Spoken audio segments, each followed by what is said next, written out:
Filippo, il connubio tra te e Northwave procede a gonfie vele in vista anche dei prossimi appuntamenti che avrai, appuntamenti molto importanti.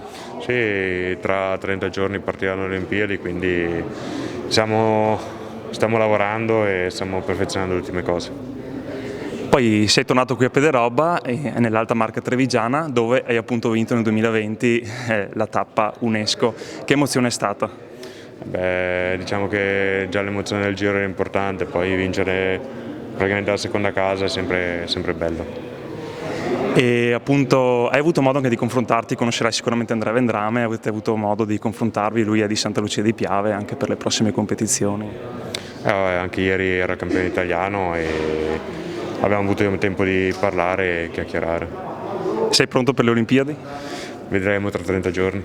Direttore, oggi è un giorno speciale, Filippo Ganna come uomo immagine del vostro brand, che emozione è avere un atleta di tale portata?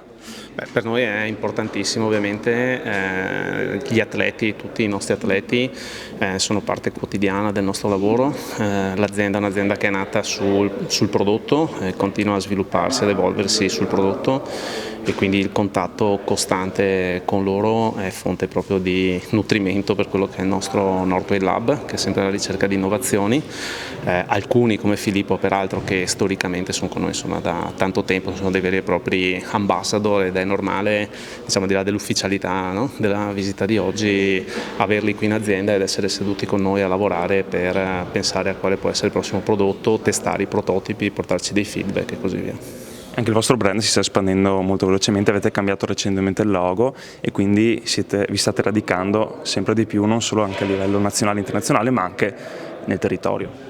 Assolutamente, diciamo, Northwave è sempre stata un'azienda a vocazione internazionale, nel mondo del bike abbiamo oltre 70 distributori in giro per il mondo e nello snowboard oltre 25, quindi per noi sì, assolutamente la presenza a livello internazionale e lo studio di quelli che sono i trend, le discipline che vengono praticate, la diffusione della bici o dello snowboard sono sempre oggetto di studio da parte del nostro ufficio marketing in collaborazione con l'ufficio commerciale e l'ufficio prodotto. Il logo nuovo è stata una scelta che è cominciata circa 3 anni fa, quando abbiamo iniziato questo progetto di, diciamo, reingegnerizzazione dell'azienda che ha portato a intervenire a 3 livelli: strategico, gestionale ed operativo, e era quasi una scelta obbligata da un certo punto di vista, perché ormai comunque l'85% o anche di più dei nostri prodotti afferiscono al mondo della montagna e quindi diciamo, diventa obbligatorio, mi verrebbe da dire, essere in grado di riuscire a portare una visione, una condivisione di valori univoca all'esterno che rappresenti il brand Northwave ai consumatori.